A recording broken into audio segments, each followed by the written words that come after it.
Assalamualaikum warahmatullahi wabarakatuh. Agak Kariba pemirsa, beragam informasi menarik akan kami hadirkan di seputar Ainu Sulsel dalam 30 menit ke depan. Edisi hari ini di antaranya. Ratusan warga dibuat heboh komplotan maling yang terjebak di posko calon gubernur.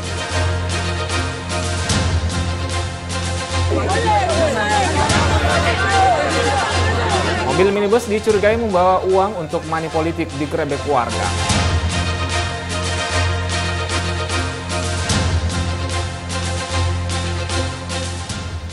Tokek bisa menjadi peliharaan yang unik dengan harga jual jutaan rupiah.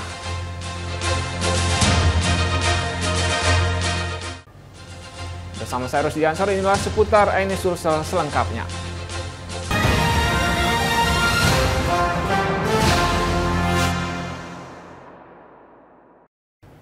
Ratusan warga dibuat heboh komplotan maling yang terjebak di posko calon gubernur. Penyisiran pihak kepolisian tidak membuahkan hasil usai terduga pelaku telah kabur dengan menyeberang ke rumah warga yang saling berdempetan.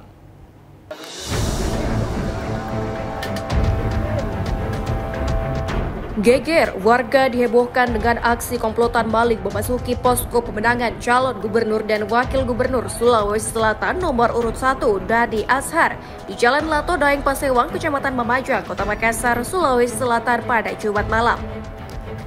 Aksi yang dipergok pengemudi ojol ini membuat pelaku kabur hingga diduga terperangkap di dalam gedung yang berlantai 4. Dalam rekaman amatir warga, ratusan warga bahkan menggeruduk rumah diduga lokasi pelarian pelaku usai kabur menyeberang ke bangunan belakang yang saling berdempetan.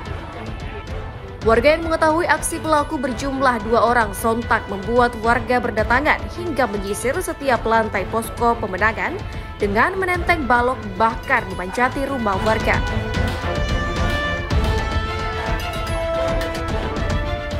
Menurut security, aksi pencurian telah terjadi berulang kali. Sejumlah peralatan kampanye seperti kursi bahkan AC yang terpasang digasak pelaku. Pihak kepolisian dari unit Jatan-Ras Polrestabes Makassar dan tim Sabhara Polrestabes Makassar yang berpatroli dengan sigap mendatangi TKP hingga mengamankan situasi yang kian memanas usai semakin banyaknya warga yang berdatangan. Namun pencarian terduga pelaku kurang lebih 2 jam kepolisian dibantu warga tidak membuahkan hasil. Kita dorong. Apa yang dilakukan? Di mana posisinya? Sudah masuk ke dalam sini atau bagaimana? Di mana kita lihat? Sudah masuk. Apa yang? Di lantai 2. Di mana kita terus itu tadi kecurigaannya warga dia manjat naik ke atas bagaimana? Sampai warga masuk. Katanya menyeberang katanya ke sebelah. Menyeberang lagi ke sebelah. Manjat gini begitu. Menyeberang. Saya sudah melapor di anggota di dalam, sampaikan teman-teman di dalam di rumahnya Pak Wali. Saya kecurian di luar ya begini. Apa barangmu yang hilang selama ini? Kursi 29.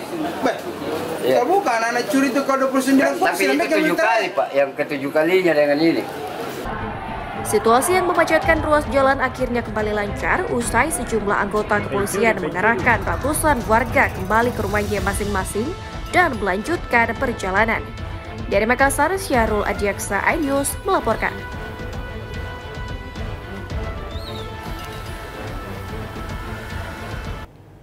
Sebuah mobil minibus yang dicurigai membawa uang untuk money politik digerebek warga dan sentra Gakumdu Kabupaten Luwu Timur di Desa Madani, Kecamatan Wotu.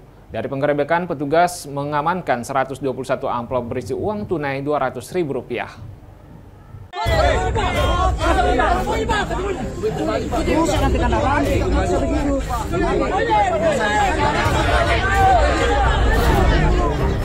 Sentra Gakumdu Bawaslu Luwu Timur mengamankan 121 amplop berisi uang tunai Rp200.000 dari dalam minibus dengan nomor polisi DP 1629GN. Selain amplop berisi uang, tim Gakumdu juga mengamankan 2 dos kardus berisi amplop kosong. Petugas ikut menyita tas yang berisi tas dan laptop.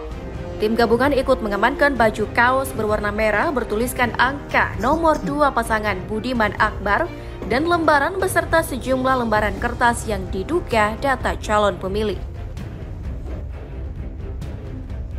Itu mengantarkan biaya atau kebutuhan saksi di TPS. Namun di tengah jalan dia mendapatkan tindakan yang diduga ada pelanggaran hukum di situ, sehingga pada kesempatan ini kami dari tim pasangan Budiman Akbar meminta untuk ke seluruh masyarakat Luwu Timur dan juga tim pasangan Budiman Akbar untuk tetap menjaga kondusivitas Pilkada 2024 dan kita sama-sama menolak tindakan-tindakan kekerasan yang bisa mencederai demokrasi. Dan pada saat itu masyarakat ada 2 TKP tapi mobil itu bergerak kan. TKP kedua itu mobil sudah tidak bisa bergerak karena dihadang oleh massa. Namun karena adanya bantuan akhirnya mobil tersebut untuk demi keamanannya mobil tersebut dibawa ke Polres Luwu Timur.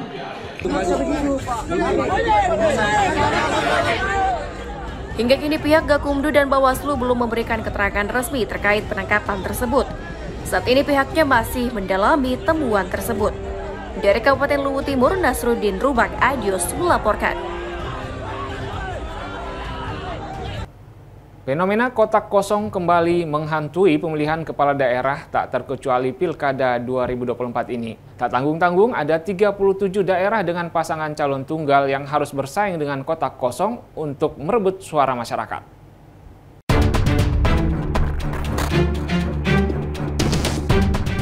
Fenomena kotak kosong tak pernah absen setiap gelaran pemilihan kepala daerah. Bukannya berkurang, jumlah daerah dengan pasangan calon tunggal justru terus bertambah. Di tahun 2024 ini, total ada 37 daerah dengan paslon tunggal. Daerah-daerah tersebut terdiri dari 1 provinsi, yaitu Papua Barat, 5 kota, yaitu Pangkal Pinang, Pasuruan, Surabaya, Samarinda, dan Tarakan,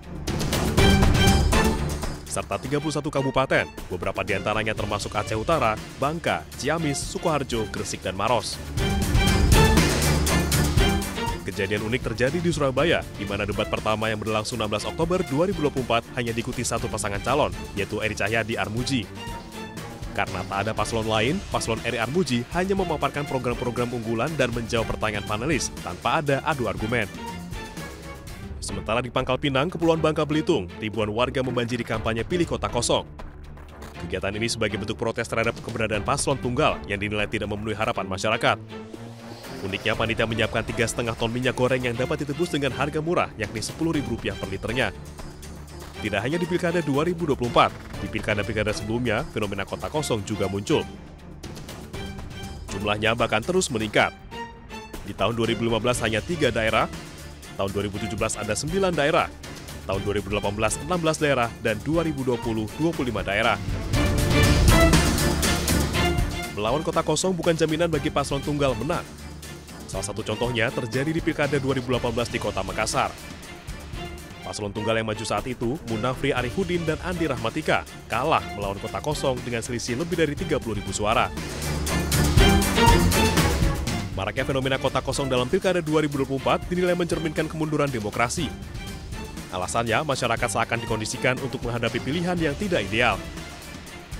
Meski kotak kosong tetap sebuah pilihan politik, masyarakat tetap berhak untuk memiliki pilihan yang lebih baik untuk menentukan siapa yang layak dan ideal menjadi pemimpin mereka. Tim Ayus melaporkan.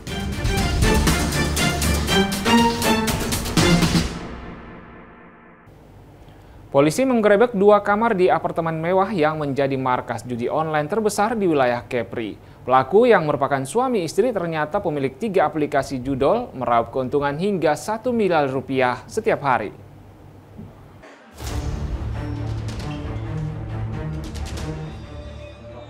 Dua kamar yang berada di lantai 2 dan lantai 17 buah apartemen di kawasan Pelita, Kota Batam digerebek Ditkrim Polda Kepri terkait judi online. 11 orang yang merupakan operator dan pemilik aplikasi judi online diamankan polisi. Diketahui, 2 lokasi ini merupakan tempat para pelaku menjalankan bisnis judi online. Di dalam kamar terdapat sejumlah peralatan komputer, buku rekening berbagai macam bank. Pemilik dari aplikasi dan situs judi ini adalah C dan D, pasangan suami istri.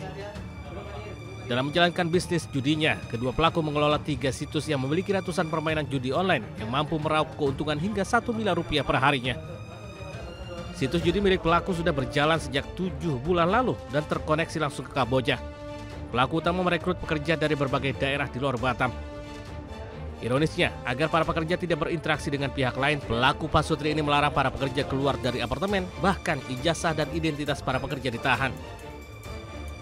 3 aplikasi dengan di dalamnya ada ratusan permainan yang dikelola sudah selama 7 bulan oleh mereka. Mereka sudah membeli aplikasinya, jadi mereka sudah menggunakan aplikasinya sendiri dengan fasilitas server mereka yang ada di sini. Jadi mereka operator dan ownernya dari aplikasi itu. Mereka yang mengoperasikan.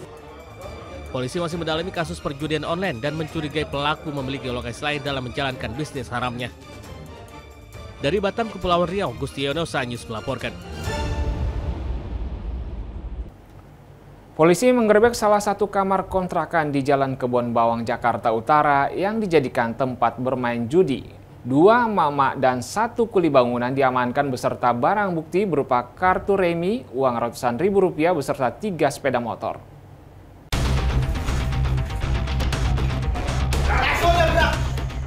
Mendapat laporan sejumlah warga yang melakukan perjudian di sebuah rumah kontrakan di Jalan Kebon Bawang, Tanjung Priok, Jakarta Utara. Tim Reskrim Polsek Tanjung Priok menggerebek rumah kontrakan tersebut. 2 emak-emak Parubaya dan 1 kuli bangunan yang sedang bermain kartu remi terkejut dengan kedatangan petugas kepolisian. Para pelaku tak berkutik karena ditemukan barang bukti kartu remi, uang Rp110.000 dan 3 sepeda motor. Kamar kontrakan tersebut sudah sering dijadikan tempat bermain judi kartu oleh pelaku. Jadikan lapak judi sudah sekitaran beberapa minggu kebelakangan ini. Alasan para pelaku bermain judi, remi, atau samgong karena mencari keuntungan. Para pelaku akan dijerat pasal perjudian dengan ancaman 10 tahun penjara. Dari Jakarta, Sofyan Firdaus Ayus melaporkan. Baik pemirsa, jangan kemana-mana, usai jeda berikut kami akan hadir dengan informasi maling motor babak belur dihakimi warga selengkapnya di seputar Ainus Sulsel.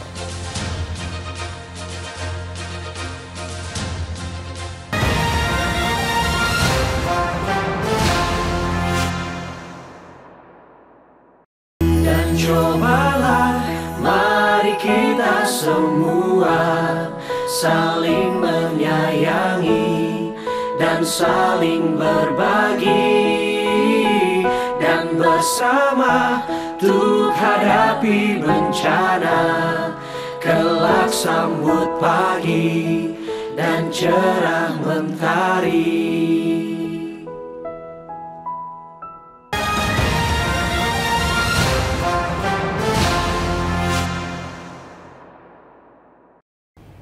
Terima kasih Anda masih bersama kami di seputar Ainus Sulsel. Puluhan emak-emak menggerebek tempat penjualan yang diduga menjual obat-obatan terlarang yang berkedok toko pulsa di Kabupaten Karawang, Jawa Barat.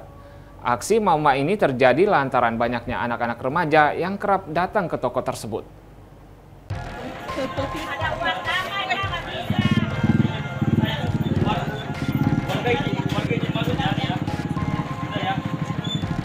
Puluhan emak-emak menggerebek toko penjual pulsa di Jalan Raya Tugu Proklamasi, Desa Rengas Dengklok Selatan, Kecamatan Rengas Dengklok, Karawang, Jawa Barat. Mereka kesal toko penjual pulsa ini ternyata hanya kedok untuk menjual obat-obatan terlarang. Saat digeledah, emak-emak menemukan sejumlah obat-obatan terlarang berbagai jenis di dalam etalase. Aksi emak-emak ini juga dilatar belakangi sebagai aksi peduli terhadap generasi muda. Pasalnya banyak anak remaja yang kerap datang ke toko tersebut diduga untuk membeli obat-obatan terlarang. Ada salah satu toko yang ada di Rengas Dengklok yang melakukan peredaran obat-obatan katanya gitu. Jadi tokonya baru atau belum? Menurut keterangan sih, menurut informasi baru sih kayaknya. Soalnya bukan orang sini juga yang jualnya.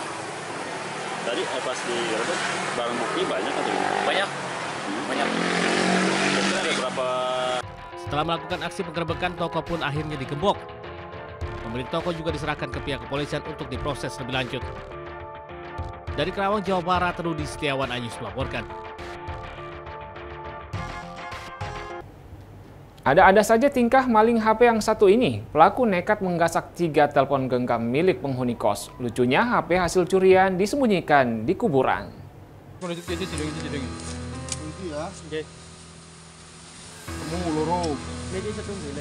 Polisi susah payah mencari 3 telepon genggam yang disembunyikan MKA, pelaku pencurian HP milik 3 penghuni kamar kos di sebuah kuburan di Kalibeber, Mojo Tengah, Wonosobo.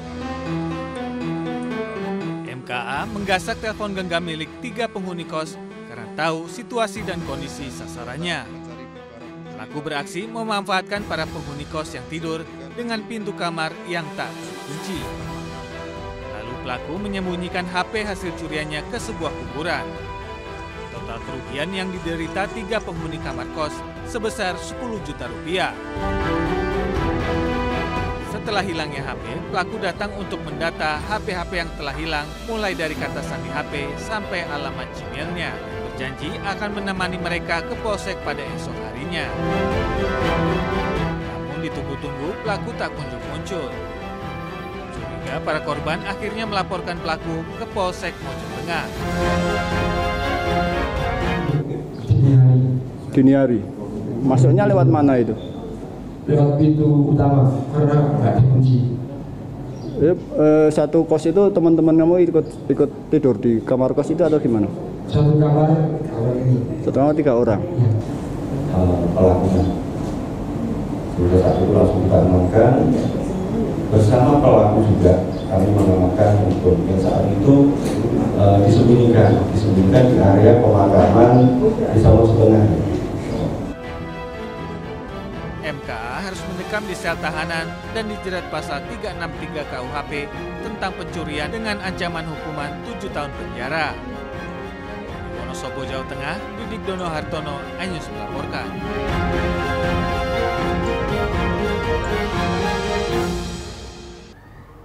Seorang maling babak belur dihakimi warga setelah aksinya terpergok di Tangerang Selatan, Banten. Pelaku bahkan terus menangis kesakitan saat jimat dan senjata tajam yang ia gunakan diamankan warga. Ayo nih kena nih, nih kena nih. Ampun lu sekarang, ampun lu ah. Warga Haji Gadung, Pondok Ranji, Ciputat, Tangerang Selatan, Banten berhasil menangkap seorang pelaku pencuri kendaraan motor. Bahkan warga yang geram pun terus menghakimi pelaku yang sudah terkepung hingga babak belur. Tidak hanya itu, pelaku pun terus meringis kesakitan saat jimat dan senjata tajam yang ia gunakan diamankan warga. Belum berhasil diamankan warga, pelaku dan korban sempat terlibat duel. Pelaku nekat membawa motornya dengan cara mencongkelnya terlebih dahulu menggunakan kunci rantai.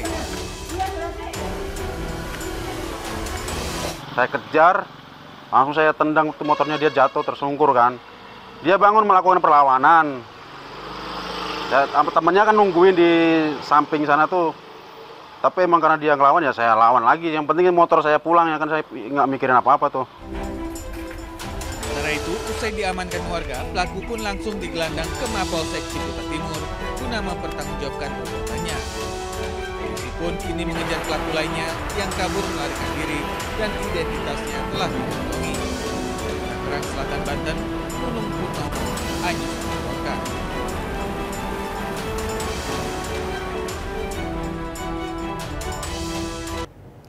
Pemirsa, waspada pelaku hipnotis atau gendam. Seorang nenek di Cengkareng, Jakarta Barat kehilangan 200 juta rupiah. Pelaku pura-pura memberi bantuan setelah mengaku melihat korban diikuti roh halus.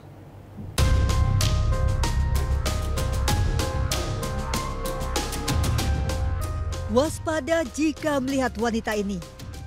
Dari rekaman CCTV, pelaku hipnotis seorang wanita menggunakan masker turun dari mobil hitam. Pelaku kemudian memanggil korban yang berjalan dengan korban yang telah terhipnotis masuk dalam kendaraan pelaku, menyebut korban diikuti roh halus yang mengancam nyawa. Dari pengakuan korban, komplotan berjumlah 3 orang meminta korban ke rumahnya dan membawa harta benda untuk didoakan.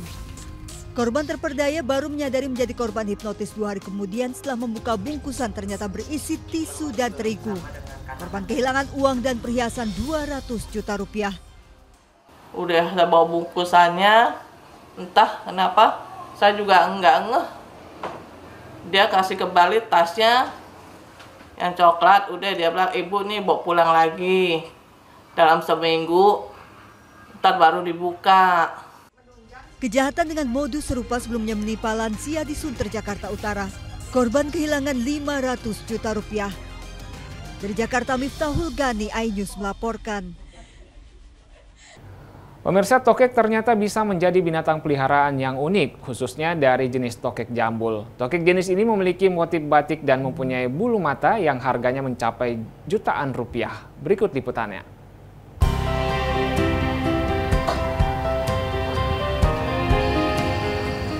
Tokek jambul dengan nama ilmiah Corylopus ciliatus ini tengah digandrungi penghobis reptil. Warnanya, motifnya yang unik menyerupai batik, sangat indah dan tidak ditemukan pada tokek biasa. Apalagi reptil ini seolah-olah memiliki bulu mata, menambah keunikan binatang asal Eropa ini. Tak hanya indah, tokek jambul ini ternyata bisa menjadi sumber cuan.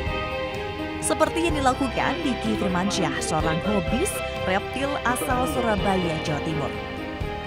Hanya bermodal kotak plastik, ia berhasil membudidayakan tokek jambul dan sudah memiliki 160 ekor tokek jambul, baik anakan maupun indukan. Nilai jualnya pun cukup tinggi. Rekor biasa dijual mulai dari 1,5 juta rupiah hingga 11 juta rupiah, tergantung dari keunikan motif warna. Ya, ini nanti kalau udah berkembang biak dan beranak kita akan open adopsi. Jadi rate-nya itu di kisaran 1,5 juta sampai 11 juta. Yang membuat mahal apanya, Mas?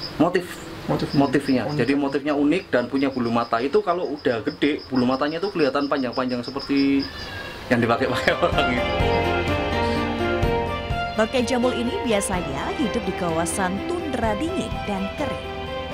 Di alam bebas, reptil ini banyak ditemukan di negara Prancis.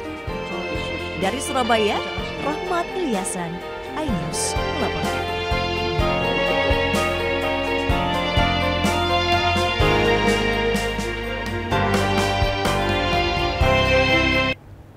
Informasi tadi menutup jumpa kita di seputar iNews Sulsel hari ini. Saya Rusdi Ansor pamit undur diri. Selamat beraktivitas. Salam kita pada salama. Wassalamualaikum warahmatullahi wabarakatuh.